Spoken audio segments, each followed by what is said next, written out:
अरमीना राना आमिर लियाकत की तीसरी एहलिया दानिया मलिक के दिफा में सामने आ गई।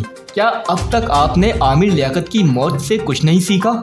मारूफ अदाकारा अरमीना राना आमिर लियाकत की तीसरी एहलिया दानिया मलिक पर शदीद तनकीद के बाद इनके दिफा में सामने आ गई।